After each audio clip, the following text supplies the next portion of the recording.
Bueno, Gerard, buenas tardes. ¿Cómo analizas el partido hoy?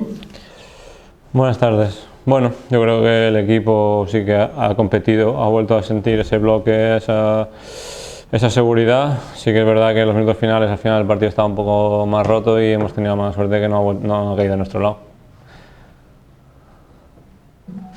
En principio, Gerard, volvéis a crear más ocasiones de gol que el rival, más disparos que el contrario, son varios partidos, pero seguís sin ganar. Bueno, pues vuestra capacidad de resiliencia tiene que estar al límite ya, ¿no? ¿Cómo estáis?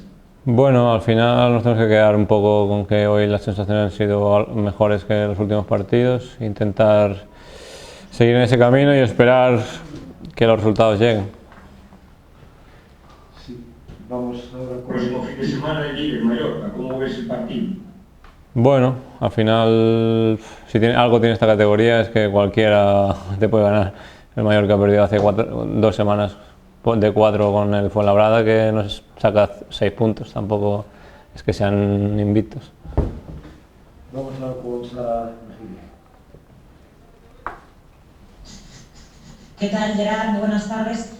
¿Cómo estáis en el vestuario? Decía el míster, decía Luis César que estabais ilusionados, que considerabais que este era el camino, dispuestos a trabajar. Sin embargo, al acabar el encuentro, algunos compañeros tuyos pues llegaban al césped y os veían un poco abatidos, tristes. ¿Cómo estáis? Bueno, a veces es complicado cuando el equipo lo da todo y está en la línea de trabajo que queremos y nos sale el resultado por algún pequeño detalle.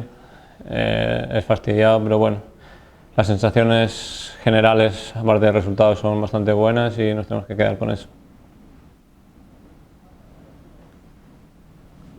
Coincides también con el míster que las sensaciones son mejores, ¿no?, que en otros partidos, pero sí que es cierto que jornada que pasa, jornada que continuamos sin ver un Mastras en el casillero del Club Deportivo Lugo desde enero que no se gana. Esto dificulta también el objetivo, ¿no? Sí, nos está costando ganar. Sí que es verdad que ahora llevamos una mala racha, pero veníamos empatando casi todos los partidos en casa, yo creo, si no todos. Y bueno, al final, lo que te he dicho antes, esos pequeños detalles que a veces no sabes cómo ganas un partido y a veces sin merecerlo lo pierdes también.